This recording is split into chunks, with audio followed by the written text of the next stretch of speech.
Bueno, pues muy buenas tardes a todos y buenos días a todos los que nos escuchan desde Latinoamérica, que son la mayoría. Bueno, entre nada, como he visto que hay muchos alumnos y muchos oyentes que son desde México, decir, bueno, pues estuve trabajando en 2 años en México como responsable de prevención de riesgos laborales, una empresa de prevención de riesgos de seguridad y salud.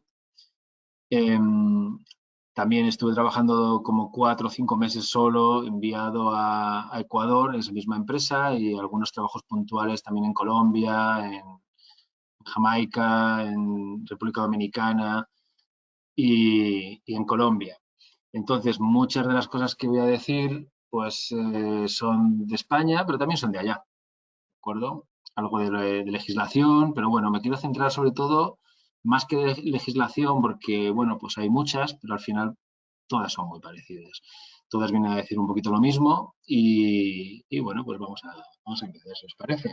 Dejaré unos minutitos al final por si acaso tienen alguna duda y nada, también decir que sobre todo que los trabajos en altura pues representan bueno, pues los trabajos con mayor peligrosidad y sobre todo si analizamos los riesgos según la matriz de riesgos de probabilidad por severidad o consecuencia, pues los trabajos en altura son de los que más alto tienen estos baremos, ¿no? Estos niveles, sobre todo en consecuencia. Porque las consecuencias suelen ser muy altas, con lo cual el valor del riesgo es importante. Vamos a ver. Hablaremos un poquito de normativa, qué tipo de accidentes hay, la física aplicada a los trabajos en altura, qué tipo de protección y prevención pues hay más habitual en trabajos en altura, los equipos de protección personal, puntos de anclaje, sistemas anticaídas y bueno, lo que nos dé tiempo, porque este tema es amplísimo, no da en 1 hora ni mucho menos, ni siquiera en 5 horas, los cursos que se suelen dar a veces son teóricos, prácticos, esto es unas pequeñas pinceladas importantes de cómo analizar un trabajo en altura. Primero, la definición, ¿no? ¿Cuál es la definición de trabajo en altura? Bueno, pues nosotros tenemos una definición aquí en España muy extrapolable a cualquier país de Latinoamérica en que te explica que son las actividades de mantenimiento, instalación, operación, reparación, limpieza, entre otras que se requieren a alturas mayores a 1,80 metros sobre el nivel de referencia, que se suele ser desde los pies hasta el suelo, hasta la caída. Pongo 1,80 porque es la gran mayoría de los países latinoamericanos y Estados Unidos. En Europa, principalmente, suelen ser 2 metros. En España, básicamente son 2 metros, aunque hay legislaciones que te marcan incluso menos. Hay que distinguir también, aparte de las legislaciones que nos podemos encontrar, ciertos gremios, por así decirlo, o ciertos trabajos específicos, como por ejemplo en la industria energética, de energías renovables, pues por ejemplo las empresas de instalación de aerogeneradores, de placas solares, etcétera, que tienen sus propias legislaciones internas. ¿Qué quiere decir? Hay empresas que trabajan en España, el mínimo aquí son 2 metros, pero para ellos pues hay en ocasiones 1 metro o 1,5 metros. Por ejemplo, en Reino Unido pues te explican que es en cuanto pones un pie en alto. ¿Qué quiere decir? Pueden ser hasta 10 centímetros, lo cual puede ser un poco paradójico hasta el punto de que no hay equipo de protección personal que te aseguren una caída segura, si es que hay alguna caída segura, pero bueno, una seguridad en cuanto a una caída de menos de 4 metros. Con lo cual, a menos de 4 metros, los sistemas tienen que ser tan restrictivos que lógicamente no se trabaja seguro. Entonces es paradójico pensar que se trabaja más seguro a más de 4 metros que a menos de 4 metros. Luego veremos un poco por qué. Tener en cuenta también que el trabajo en altura puede ser la presencia de pozos, aberturas, etcétera, que estén cerca de nosotros, donde implique también esa caída de 1,80 o 2 metros. Aunque estén catalogados como espacios confinados. Espacios confinados son aquellos a los que vamos a entrar. Ahora, si estamos expuestos a una caída, pero no vamos a entrar, Estamos hablando de caídas en altura. Ejemplos, pues ejemplos hay muchos. Tenemos trabajos con andamiaje, trabajos como vemos arriba a la izquierda, encofrados, son quizá los trabajos más peligrosos que pueda haber, más que nada porque no podemos tener un punto de anclaje por encima de nosotros, que es como lo que marca la norma. Trabajos en celosías, trabajos con escaleras manuales, que es la gran mayoría. También decir que en algunas de estas empresas, por ejemplo, la industria energética, etcétera, o en algunas industrias específicas, están literalmente prohibidos los trabajos con escaleras manuales, porque implican la gran mayor parte de los accidentes en caídas en altura. Entonces, siempre se prefiere trabajar con los medios más seguros, y eso lo vamos a ver ahora, aunque sean más costosos, como pueden ser plataformas elevadoras, y prevalecen sobre los trabajos con escaleras manuales. Incluso los trabajos verticales, como vemos abajo a la derecha, que ese tipo de trabajos son, pues trabajos, se llaman trabajos verticales o trabajos en suspensión. Son trabajos que, por ejemplo, la legislación española te lo ponen como última opción. La última, siempre y cuando no se pueda realizar el trabajo de otra forma, o bien plataformas elevadoras, o bien otro tipo de acceso, bueno, pues se podrá acceder mediante trabajos verticales o suspensión. Siempre y cuando, como os digo, no se pueda de otra manera y aparte haya una evaluación de riesgos específica que determine la necesidad de hacerlo por ese sistema. ¿De acuerdo? Es un sistema que se considera peligroso. La realidad, y me dirán muchos de ustedes, pues es que tampoco son tan peligrosos porque se extreman mucho las medidas de seguridad en este tipo de trabajos. Pero con la ley en la mano, al menos acá en España, están relegados a la última posición, relegados a cuando no hay otra opción de trabajo. Otro tipo de trabajos en altura, por ejemplo, pues como vemos abajo a la izquierda, pues son los trabajos en cubiertas. Cubiertas que pueden ser transitables, no transitables, con pendiente inclinada, horizontal, pero siempre y cuando haya riesgo de caída, o sea, falta de barandal o barandilla en los laterales, se considera que hay ese riesgo de caída, con lo cual es trabajo en altura. Como vemos abajo, las plataformas elevadoras, aunque vamos a hablar muy poco de plataformas elevadoras porque sería algo más específico, pero también es un tipo de trabajo en altura. Aunque pensemos que estamos rodeados de barandales, en una plataforma se considera trabajo en altura. ¿Por qué? Porque estamos por encima del nivel de referencia, por encima del suelo. Mucho cuidado con este tipo de trabajos, que aunque parezcan muy seguros, cualquier fallo puede originar un problema grave o un riesgo importante. Hay tres tipos de plataformas elevadoras. Nos podemos encontrar la plataforma elevadora tipo tijera, como esta que tenemos aquí. Se considera la más segura porque solamente sube hacia arriba en la misma vertical. Tenemos plataformas de tipo telescópica, que sería un cierto tipo de plataforma que sube también en vertical y que no se mueve fuera de esa vertical. Y luego tenemos como una mezcla entre tijera y telescópica, como sería la brazo articulada, que es la que tenemos aquí a la derecha, de las dos que tenemos a la derecha abajo. Esa plataforma está considerada la más peligrosa. ¿Por qué? Porque es una de las que más sube y de las que más vaivén tiene. O sea, cuando tenemos un movimiento se mueve mucho hacia los lados.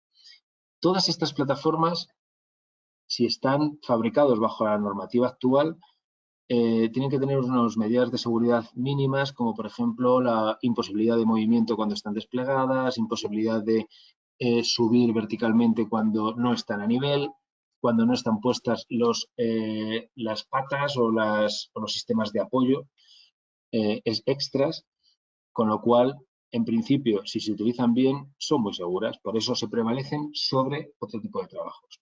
Ahora bien, si se utilizan mal, sí pueden llegar a ser bastante inseguras y hay muchos accidentes debido siempre a una mala utilización. En cuanto a normativa, por ejemplo, en España tenemos básicamente la Ley de Prevención de Riesgos Laborales del 95, Reglamento de los Servicios de Prevención y una serie de reales decretos. Primero aquí salimos con una ley que proviene de una directiva europea, es una transposición de directivas europeas, la Ley de Prevención de Riesgos Laborales de la 31 del 95, y luego esta serie de reales decretos que especifican diversas temáticas más específicas, como por ejemplo Real Decreto de señalización, Real Decreto de lugares de trabajo, y hay un Real Decreto específico para disposiciones mínimas de seguridad y salud en el trabajo temporal en altura. Siempre trabajos temporales en altura, que es el Real Decreto 2177 del 2004, muy importante. También habla algo el Real Decreto 1627 del 1997 de obras de construcción. Eso en cuanto a la legislación en España.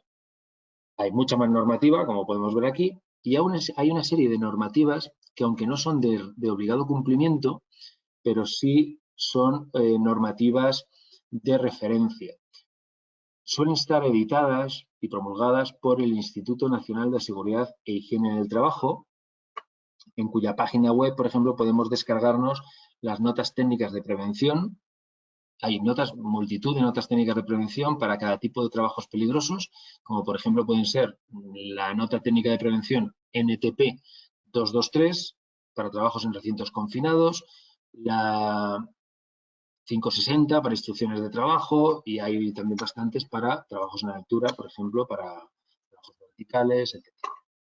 Luego también tenemos una serie de normas también de reconocidos prestigio de sociedades, por ejemplo, como es la Guía Osalan del Gobierno vasco, donde te habla muy bien de protocolos de trabajo para espacios confinados, para trabajos en altura, etc.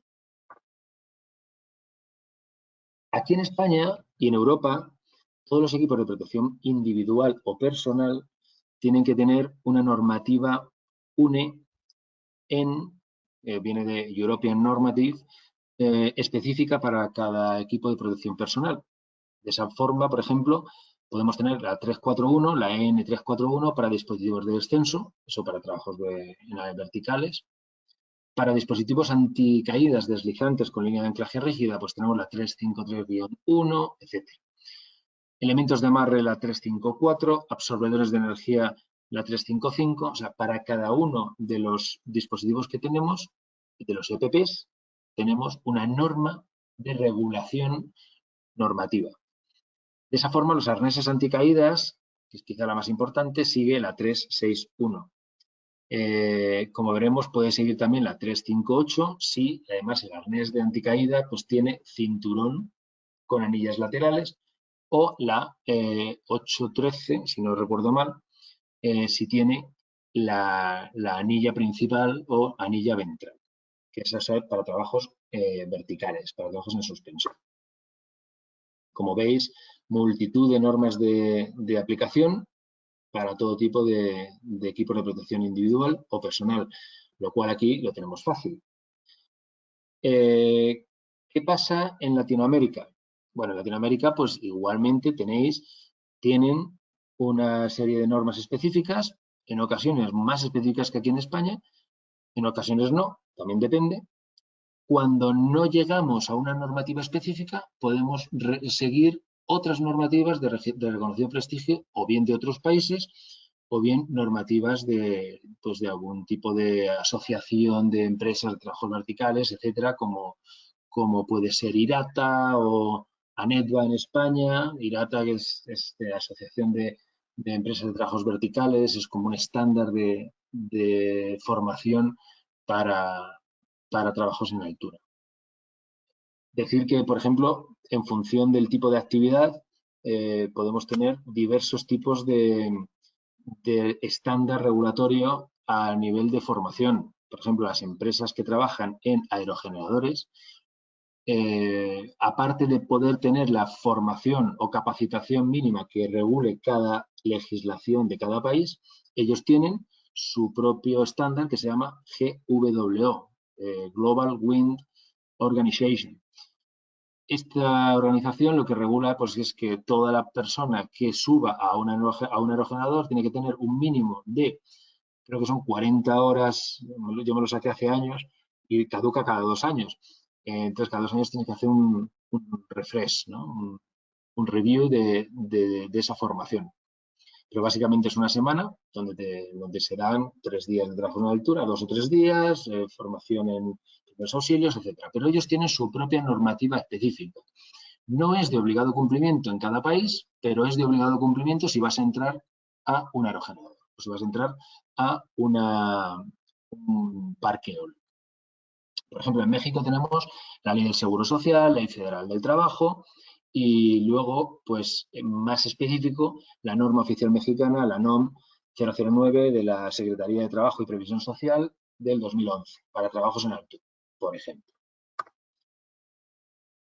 En Latinoamérica, debido a que no hay una norma específica para los equipos de protección personal, se pueden seguir o bien las normas ANSI o las normas EN. Generalmente, por cercanía, en México, Colombia, Chile, de forma general se siguen las normas ANSI. Las normas ANSI, que es lo mismo que he dicho antes para los equipos de protección personal, las European Standard y European Normative, pues tenemos las ANSI para los equipos de protección personal. Igual pues, tenemos la Z359.5 para los sistemas de personales de detección de caídas, los anticaídas. Para el arnés tenemos la 359-11, la 359-15 para las cuerdas, para salvavidas verticales, etc. Antes de nada, quiero analizar un poco cuál es el origen de las caídas en altura. Hay tres principales orígenes o causas. Por un lado están las causas humanas y en las causas humanas tenemos las psicológicas, las físicas y las formativas. Yo siempre digo en mis cursos, en los cursos teóricos, los prácticos que doy, que las causas humanas son las más importantes, porque dentro de las causas humanas están los errores humanos, la falta de concentración, la inquietud, falta de atención, etc. Es una de las principales causas de caídas verticales, de caídas en altura. Dentro de las psicológicas incluso podríamos decir que están las prisas. Podríamos meterlo en causas psicológicas o causas organizacionales, porque al final todo proviene de un tipo de causa humana. ¿Por qué tenemos prisa?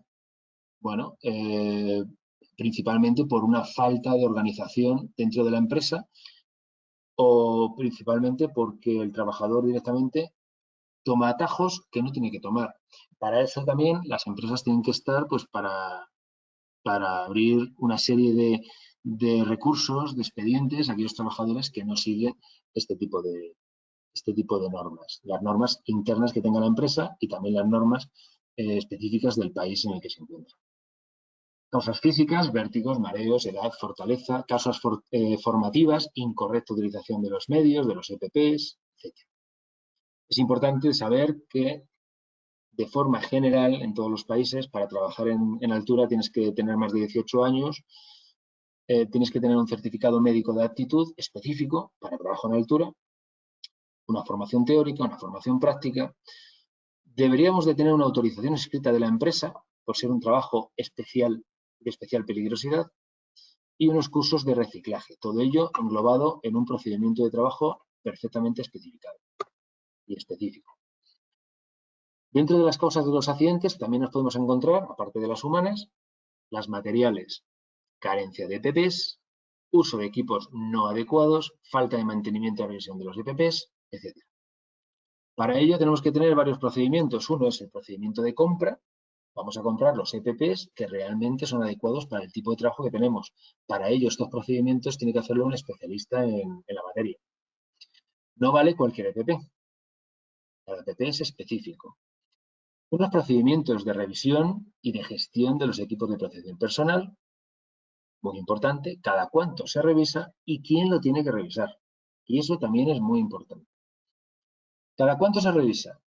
Particularmente por parte del usuario, del que va a llevar estos EPPs, lo tiene que revisar cada vez que se utilicen.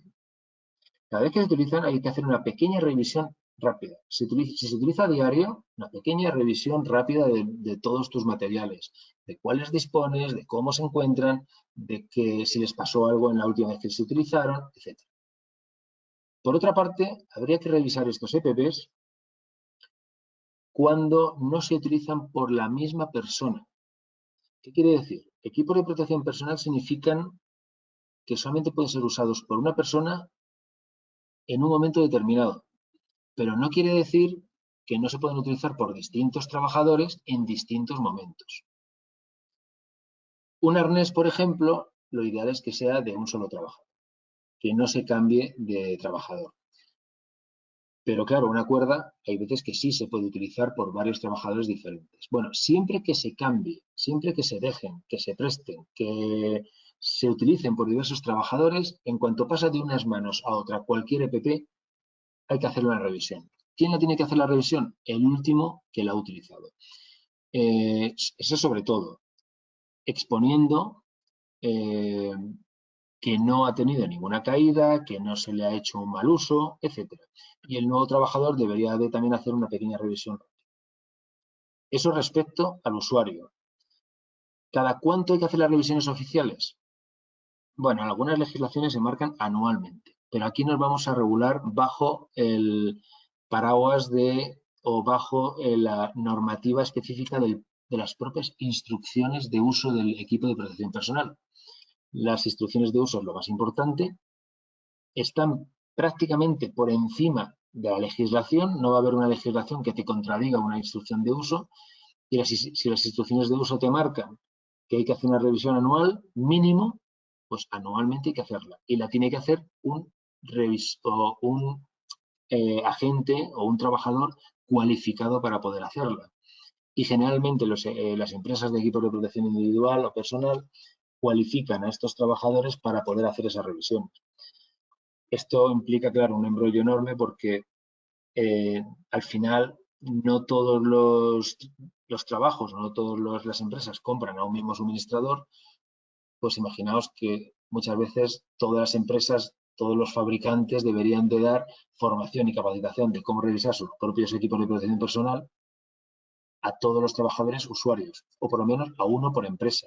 Si utilizas Petzl, si utilizas Game System, si utilizas Protecta o si utilizas cualquier otro tipo de marca, pues al final todas esas marcas te deberían de dar ese equipo, esa capacitación. Con lo cual, eso para ser muy legalistas. La realidad es que no se hace así en todos los casos, pero hay que siempre consultar con el fabricante. Importante decir que los equipos de protección personal tienen una vida útil y que esa vida útil caducan cuando te especifica el fabricante que caducan. Eso si no se han utilizado nunca. Cualquier elemento textil, por el hecho de estar abierto y fuera de la bolsa de embalaje, ya caducan, empiezan a caducar, empiezan a desgastarse, sin haberlos usado siquiera. Una cuerda o un arnés, de forma general, aunque no lo hayas sacado de la bolsa de embalaje, a los 5 años hay que desecharlo.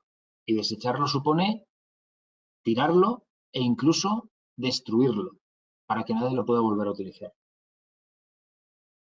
En caso de que se esté utilizando, aunque la caducidad sea 5 años, en función de cómo se esté utilizando, si se está utilizando en medios externos, en exteriores, si se está utilizando en interiores, si le da el sol, si no le da el sol, todo eso va a influir para que la vida útil se vaya acortando. O sea, la caducidad es una ley de mínimos, o sea, como máximo aguanta esos 5 años, o 10 en su caso, pero luego poco a poco se va acortando esa vida útil.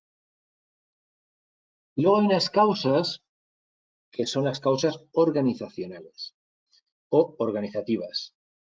Las causas organizativas también son muy importantes porque son las que determinan, sobre todo, si hay una política preventiva, una concienciación, si el plan de capacitación es adecuado a la empresa, si la compra de adquisición de EPIs es adecuada, si hay prisas, si hay cansancio, si se trabaja por objetivos o no. En este tipo de trabajo es mejor no trabajar por objetivos porque siempre el trabajador va a ir mucho más rápido y va a haber más prisas. La influencia de factores meteorológicos, etcétera. Bueno, ponemos ahí un poco esta diana pues para pues un poco de forma cómica para identificar que a veces el error no está en el que dispara, sino el error está en el que diseña los puestos de trabajo.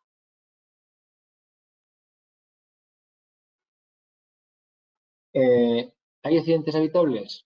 Obviamente sí. Bueno, pues aquí tenemos dos ejemplos de cómo está bien hecho y cómo está mal hecho. Aunque no lo creáis, pero este tipo de fotografías pues se hacen en la vida real y ¿no? Entonces, ¿cómo se puede hacer de forma más segura? Siempre con una plataforma elevadora, cortando el tráfico, etc. Decir que la reacción en cadena o la responsabilidad en cadena implica que donde hay una cadena de contratación y subcontratación, el empresario principal tiene la máxima responsabilidad al subcontratar un trabajo, ese subcontrata, a su vez subcontrata ese trabajo, bueno, pues hay una reacción en cadena dentro de la subcontratación y una responsabilidad importante. O sea que tú puedes subcontratar un trabajo, pero no puedes subcontratar la seguridad y salud en el trabajo. Ahí siempre el empresario principal tiene que velar por la seguridad y salud de todas las empresas que están bajo su coordinación. Vemos ejemplos importantes de si se pueden evitar, ¿verdad? Pues siempre se pueden evitar, siempre hay medios. Un caso muy claro, por ejemplo, es el de los aires acondicionados, la instalación de aires acondicionados, aunque parezca que es un poco surrealista lo que sale ahí, pero igual os digo, es una foto real. ¿Cómo se puede evitar? Pues siempre hay un medio técnico que se puede utilizar. Oye, pues no te dejan hacer un taladro, no te dejan poner un punto de anclaje fijo en una pared, pues bueno, siempre podemos echar mano de puntales de puntos de anclaje o otro tipo de puntos de anclaje no destructivos y que se pueden utilizar para el caso en que te puedas. Esta foto igual, es una foto que se hizo en las afueras de Madrid, la de la izquierda, una escalera manual de más de 10 metros, lo que parece más de unos 7, 8 metros mínimo. Pues bueno, siempre se puede utilizar un equipo de anticaídas deslizante de cuerda, o bien de cuerda, o bien de red. Voy a seguir un poquito más rápido porque quiero llegar aquí, ¿vale? Al factor de caída. Es muy importante lo que nosotros llamamos en trabajos en altura el factor de caída. El factor de caída es la altura de caída libre dividido entre la longitud de cuerda usada. ¿Cuánto nos caemos o cuánto nos podemos caer en una situación dividido entre la longitud de la cuerda que estamos usando? Y es muy importante ambas cosas. Cuanta mayor es la longitud de cuerda, menor es el factor de caída. ¿Por qué? Porque la cuerda ya va, o el sistema de amarre, va a amortiguar de alguna forma esta caída. Es una relación. En estos casos, en los que tenemos el punto de anclaje por encima de nosotros y que el cabo de anclaje, que llamamos el punto que nos une desde nuestra anilla, en este caso la dorsal, que es la obligatoria en todo arnés, o la pectoral, al punto de anclaje, en este caso un punto de anclaje parece estructural, un punto de anclaje en todo caso fijo, bueno, pues ahí tenemos un factor de caída cero. No nos podemos caer. Tenemos una cuerda, pero la caída prácticamente es nula. En estos casos se puede utilizar o bien equipos estáticos o bien equipos con absorbedor de energía, pero vale cualquiera de los dos porque realmente no hay caída posible. En estos casos tenemos un factor de caída 1, en el cual el factor de caída 1 implica que caemos la misma cantidad que la longitud de cuerda que estamos usando.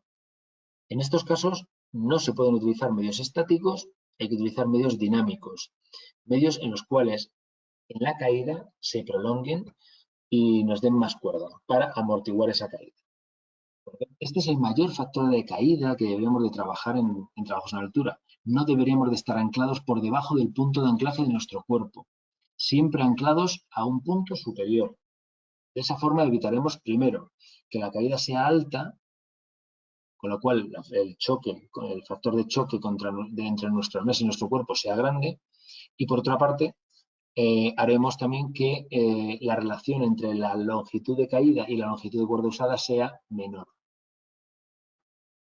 Tenemos aquí el ejemplo, por ejemplo, del factor de caída 2. Factor de caída 2 cuando estamos anclados a nuestros pies o por debajo de nuestros pies.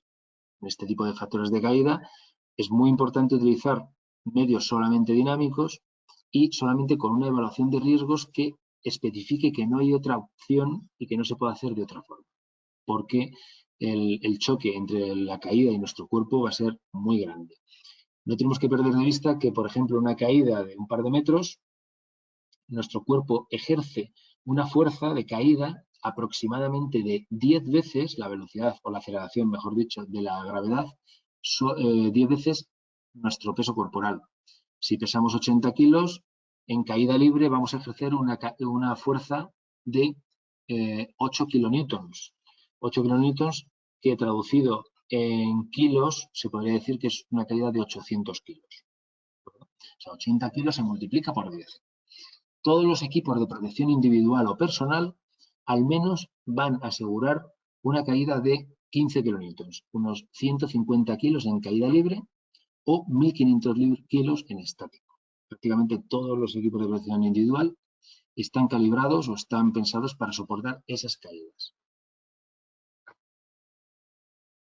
Obviamente, por lo que he dicho, puede haber trabajadores con un alto peso que haya equipos de protección personal que no puedan estar habilitados para ellos.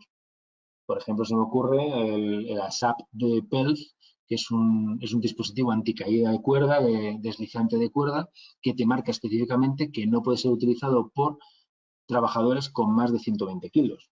O sea que siempre la mejor manera de saber cómo se utiliza un equipo de protección personal no es ir a ninguna legislación. Generalmente las propias instrucciones de uso, si es un equipo de protección personal homologado, vas a tener estas instrucciones que lo van a especificar. Bueno, importante. Siempre vamos a tener dos líneas de trabajo, lo que llamamos sistema doble e independiente. Y esto sí que es necesario en todo tipo de trabajo. Por un lado tenemos el sistema que nos mantiene de no caernos, que está en tensión, y por otra parte, en paralelo, tenemos un sistema de seguridad que está sin tensión y que solamente se activa en caso de una caída. Si no hay caída, no se acciona. Si hay caída, se acciona. Es la línea de seguridad. Esto es un ejemplo, por ejemplo, de un trabajo en altura, un trabajo vertical, en cuerda, donde tenemos un dispositivo. Este sería las cabeceras, la parte que está sujetando ambos sistemas. En la cabecera que suele ir a un elemento bien estructural, una viga IPN superior o un punto de anclaje vertical, o bien una columna, o bueno, pues hay diversos sistemas que no vamos a entrar en ello porque eso sí que ya es muy extenso. Luego tenemos el sistema de trabajo, la línea de acceso o de trabajo y luego la línea de seguridad donde vamos enganchados mediante el dispositivo anticaída y con un elemento de amarre o un cabo de anclaje a nuestro propio arnés. Siempre, como veis, el dispositivo anticaída lo más alto posible para evitar ese tipo de caída, para tener un factor de caída lo más bajo posible. En este caso, tenemos una línea de trabajo o de acceso, que es la plataforma horizontal, y un sistema de acceso o un sistema de seguridad, que sería, en estos tres casos que vemos aquí, un sistema horizontal. En este caso tenemos la línea de trabajo o de acceso, que es la propia escalera, los pates de la escalera, nuestros pies, nuestras manos es lo que hace que no nos caigamos. Y luego el sistema de seguridad adicional, que es, en este caso, un sistema vertical con un equipo anticaídas deslizante vertical. Esto puede ser o bien una cuerda, o bien un raíl, o bien un cable. El cable puede ser flexible o rígido.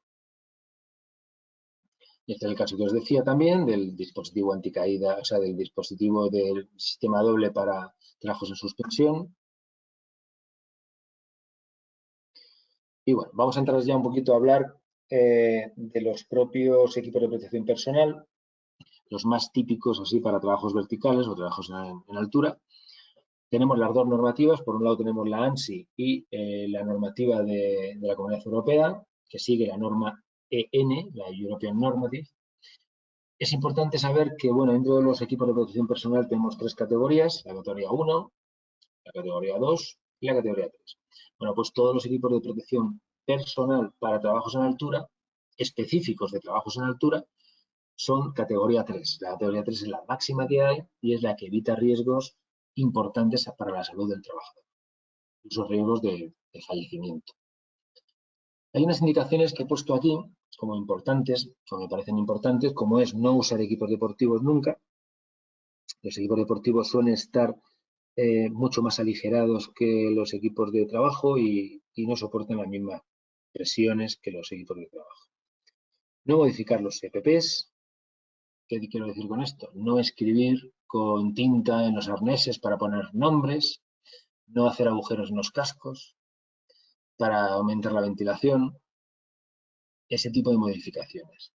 Tampoco se puede, por ejemplo, he visto algunos arneses que han cosido de alguna forma pues una etiqueta pues para identificar de quién es cada arnés.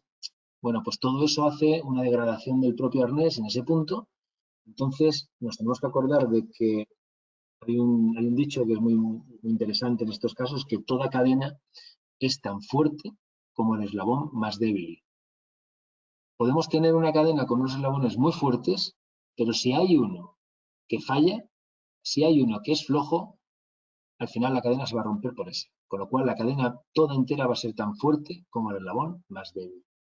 Podemos estar utilizando unos equipos de protección personal perfectos, los más caros que tengamos en la industria, los más seguros, pero si luego no hacemos un mantenimiento bueno, pues por ahí va a romper. Si luego nos cae un poquito de solvente orgánico en una cinta del arnés, por ahí se va a romper. ¿Vale? O sea que todo va a ser tan fuerte como ese punto. Bueno, esto ya hemos hablado de las comprobaciones, de las revisiones, hemos hablado un poquito antes de él. Dentro del arnés, pues, ¿qué vamos a ver? Pues cuál es el año de fabricación, el año de la fecha de compra y la fecha de primer uso. Todo es importante. La fecha de fabricación te va a dar cuando se fabricó, con lo cual te da la caducidad. Generalmente todos los medios textiles suelen caducar a los 5 años, excepto algunos arneses que son más específicos, de trabajo sobre todo en suspensión, que suelen caducar a los 10.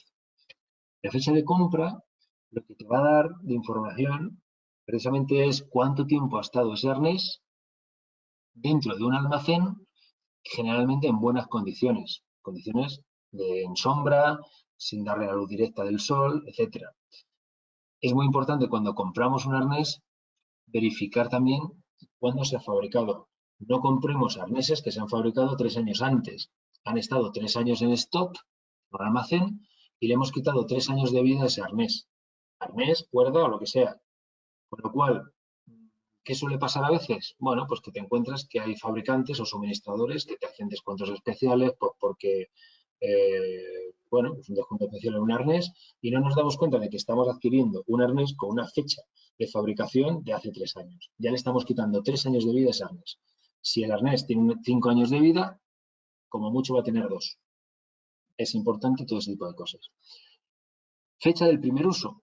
Pues tú lo puedes fabricar en una fecha, la puedes comprar en otra, pero luego el primer uso puede ser un año después. Bueno, pues ya sabemos que ha estado 2, 3 o 4 años almacenado. Cosillas. Otros equipos de protección personal importantes en trabajo en altura, aparte del arnés, pues por ejemplo es el casco. El casco tiene que ser necesariamente con barbiquejo o protección de barbilla o correa de sujeción de barbilla. Se llama de 1000 formas, ¿no? Siempre que hay una caída, lo primero que va a salir volando es el casco. Y hay que concienciar a los trabajadores, el casco no te evita un riesgo grave en caso de que te caigas de cabeza al suelo. Hay algunos que piensan que si se caen de 20 metros de cabeza en el casco, pues no pasa nada. Nada más lejos de la realidad. El casco está pensado para evitar golpes de objetos que caigan encima de la cabeza o que en caso de caída te puedas golpear la cabeza contra elementos estructurales, bien contra la pared, etcétera, en plena, bueno, pues mientras que te ha parado o mientras que te ha frenado el dispositivo anticaídas. Y para eso sirve. El casco, generalmente en trabajo en altura, va sin ventilación para tener una cierta propiedad aislante hacia el contacto eléctrico. Y luego también suele tener carencia de lo que es la visera. Normalmente no, siempre tiene carencia de visera. No tiene visera, ¿para qué? Para poder mirar hacia arriba sin tener que inclinar toda la cabeza hacia atrás. Siempre que inclinamos toda la cabeza hacia atrás, estamos exponiendo la cara hacia una posible caída de un objeto. Si la inclinamos poco porque no tenemos visera, no nos cae. Entonces, quizá es la aplicación más importante. Aparte del casco, este específico, podemos tener calzado de seguridad en función del trabajo que vamos a hacer, guantes específicos y bueno, ya entramos en el arnés. Este es un arnés muy específico, es un arnés para trabajo vertical. Siempre que vemos anillas pectorales, que son las de pecho, adelante, dorsales, las de espalda, que son como las anticaídas, todo lo que está arriba son anticaídas, son el sistema de seguridad y todo lo que está por debajo es el sistema de trabajo, que nos está sujetando de no caernos en ese momento, como es la ventral para trabajo vertical o las laterales si nos estamos amarrando para posicionarnos en un punto específico. Arneses hay muchos. Todos siguen la Z359-11 o la 361 de la EN. Aparte, cuanto más complicados o más sofisticados son los arneses, más anillas tienen, con lo cual pueden ir siguiendo una serie de diferentes normas adicionales. Tenemos aquí, por ejemplo, el más básico, como sería el de abajo a la izquierda, que solo tiene anillas dorsal y pectoral. Podemos pasar al abajo a la derecha, que tenemos el dorsal pectoral, además tiene un cinturón de posicionamiento con unas anillas laterales. Y luego ya podemos pasar al de abajo en medio, que es para trabajos verticales, o arriba, que tenemos ya arneses con asiento, que son iguales que los verticales, pero con una posición que te puedes sentar y así descansas un poco las piernas. Es importante cómo ponernos el arnés. Y ahora os voy a explicar por qué, y ya con esto vamos a acabar. El arnés hay que ponerlo de una forma en la cual no nos quede ni muy holgado ni muy apretado. El gran riesgo de que nos quede muy holgado es que pues, vamos a tener una fuerza de choque transversal o una fuerza de choque contra el cuerpo que no es homogénea. Podemos salvar la vida, pero nos podemos romper la cadera, nos podemos romper la espalda, un hombro, etc. O incluso nos podemos colar por el propio arnés, que eso ha pasado en ocasiones. Tampoco puede estar muy ceñido. Al estar muy ceñido, en caso de una caída o en caso de estar mucho tiempo en suspensión, hay algo que se llama el síndrome del arnés. El síndrome del arnés implica una falta de riesgo a las extremidades inferiores, que pasa siempre por inmovilidad durante mucho tiempo, generalmente originada por inconsciencia, con lo cual, en caso de un accidente, se piensa que a partir de 10 minutos la vida del trabajador está empezando a correr peligro, simplemente por estar colgado. Hay que rescatarle en menos de 10 minutos. Eso hay que hacérselo ver siempre a las empresas y a los trabajadores. Si tú te caes de un punto, ¿sabemos que podemos rescatarte en 10 minutos o vamos a tardar más? ¿Qué empieza a pasar cuando te caes? Si has perdido el conocimiento o si te has quedado colgando y no tienes capacidad de reacción, las cinchas del arnés van a estrangular las piernas, los miembros inferiores, con lo cual van a evitar el retorno de la sangre que está acumulada en esas piernas al corazón. Esa sangre se queda ahí, en las piernas, aproximadamente entre 1 y 2 litros de sangre, se acumula mucha cantidad de sangre ahí, y no pasan por el corazón, con lo cual no se bombean a los pulmones, no se oxigenan. Mientras estás colgado no pasa nada, pero ¿qué pasa? Que cuando te rescatan a partir de 10-15 minutos y se libera toda esa sangre que está en las piernas a través de soltar el propio arnés, lo que va a pasar es que toda esa sangre sin oxigenar va a volver al corazón, el corazón lo va a bombear a órganos vitales y se va a producir un shock. Un multishock, bien por mandar sangre sin oxigenar al cerebro, pulmones y diversos órganos vitales. Con lo cual, importante, y ya para terminar, ¿no? Yo me podría extender 10 horas, pero quería por lo menos dar algo importante o por lo menos una introducción a la problemática de todo esto, ¿no? Al final, siempre cuando decimos solo sé que no sé nada es porque algo sé. Entonces, cuanto más sé de algo, más veo lo que me falta por saber. Y en trabajo en altura hay un mundo. Siempre hay que concienciar a las empresas de tener un sistema de anclaje bueno, tener un sistema de evacuación rápido y en caso de que no se pueda evacuar rápido, lo que hay que intentar es siempre llamar a los medios exteriores de emergencia e intentar mover las piernas del trabajador que está colgado. precisamente para hacer esa movilización, esa movilidad de esa sangre que está ahí acumulada. Si no se puede, al bajarle, siempre, como si fuera un torniquete, liberar poco a poco esa presión de las piernas, no de golpe, porque si no podemos tener este síndrome de Cushing. Bueno, quiero dejar un poquito de tiempo para las preguntas que podáis tener. Voy a abrir la ronda de preguntas. Como os digo, hay mil cosas que podríamos hablar de esto, pero bueno, vamos a ver.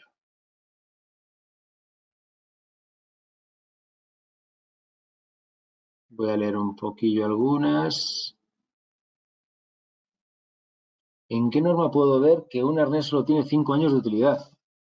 Bueno, Luis, pues como os he dicho, básicamente la utilidad o la vida útil de un arnés va a venir específico en las instrucciones del fabricante. Todos los equipos de protección personal categoría 3, obligatoriamente, o por definición o por fabricación, tienen que dártelo con un manual de instrucciones obligatorio, con un manual de revisiones y, bueno, básicamente eso. O sea, con qué periodicidad hay que revisarlo, con qué caducidad tiene este equipo de protección y luego también el manual de instrucciones de uso. ¿Vale? Todos los equipos de protección personal, desde un conector pequeño hasta un arnés, por sofisticado que sea o por poco sofisticado. Con lo cual, ahí vas a encontrar toda la información relativa a los equipos de protección personal. Y te aconsejo también que si vives cerca de una gran ciudad, en Ciudad de México, en Bogotá, o en Quito, Guayaquil, etcétera, periódicamente, bueno, ahora ya con la crisis del coronavirus, se han paralizado todas las reuniones o todos los congresos de seguridad y salud. Pero en todos los congresos internacionales o nacionales que hay en las grandes ciudades, generalmente son cada año o cada 2 años, ¿quién suele ir a estos congresos? Muchas veces empresas fabricantes de equipos de protección.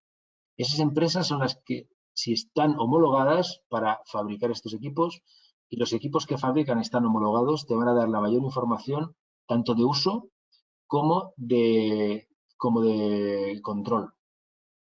Apóyate en ellos, siempre. Nosotros, los profesionales, muchas veces aprendemos de este tipo de empresas. Ellos nos dan cantidad de soluciones. Planteamos soluciones, ellos siempre sacan un nuevo dispositivo que te soluciona un problema. ¿De acuerdo? O sea que siempre dedicarle a eso. Todo lo que digan las manuales de instrucciones es importante. Me pregunta, por ejemplo, Ismael, ¿qué se necesita para ser competente para hacer la inspección anual de los equipos? Bueno, creo que os lo he explicado antes, pero lo digo. Al final, muchas veces nos vamos a las instrucciones del fabricante y generalmente ahí el fabricante te va a especificar qué tipo de capacitación tiene que tener ese trabajador. Generalmente la capacitación la suele dar el propio fabricante o una empresa habilitada por el fabricante. A veces puedes mandar a un trabajador de tu propia empresa a recibir esa formación de una mañana, te la dan y él revisa todos los equipos, o contratas una empresa externa que esté habilitada por el fabricante. Nos dicen por aquí. José Elías, si el trabajo en altura por un tiempo de 6 horas continúas, ¿qué tipo de arnés debo utilizar para que las articulaciones no se contraigan por estar mucho tiempo suspendido? Vamos a ver. Generalmente un trabajo en altura en suspensión, 6 horas es mucho tiempo. Normalmente suelen ser de menos horas. Suele haber descansos intermedios, a no ser que sean trabajos muy específicos donde sea más peligroso subir y bajar que estar ahí. Generalmente en este tipo de casos nos vamos a apoyar de asientos homologados para poder trabajar en una silla con un arnés y este tipo de medios, ¿de acuerdo? No vamos a estar más de 2-3 horas suspendido en un arnés, es mucho tiempo. O sea que vamos a intentar siempre modificar eso. No hay tiempo determinado, pero vamos. Vamos a ver alguna más. ¿Se puede calcular la fuerza de choque considerando el peso del operario en la fórmula? La fuerza de choque viene determinado generalmente por el peso del trabajador y por la altura. Hay una fórmula que es la energía potencial. La energía potencial que desarrolla un trabajador en plena caída viene determinada por la altura y la velocidad de caída. Bueno, la velocidad de caída viene también determinada por la altura, que es masa por la gravedad por la altura. La masa, 80 kilos, por la gravedad, 10 metros por segundo al cuadrado, y por la altura en metros. ¿De acuerdo? Esa sería la energía potencial que determina la fuerza de choque. Al final, por hacerte una idea, multiplica el peso del cuerpo del trabajador por 10. Y esos son los kilos que realmente están golpeando sobre la parte específica que sujeta al propio trabajador. Si el arnés es de 5 puntos y se reparte el peso o la fuerza de choque en más de un punto, perfecto. Pero la realidad es que, de forma general, la fuerza de choque acaba yendo siempre a la zona inguinal, a las piernas, a la cadera. Es lo que siempre soporta la mayor parte del peso. Vamos, básicamente multiplica por 10 la propia masa del trabajador. A ver, tengo dos preguntas. Shirley Johares. ¿Qué es lo más importante para el trabajo en alturas fuera de los EPPs? Para mí, indiscutiblemente, tener un procedimiento de trabajo. Si tienes un buen procedimiento de trabajo, te vas a dar cuenta en ese procedimiento de qué EPPs vas a utilizar, con lo cual los EPPs ya no son tan importantes, van a venir en ese procedimiento, con lo cual va bien estipulado.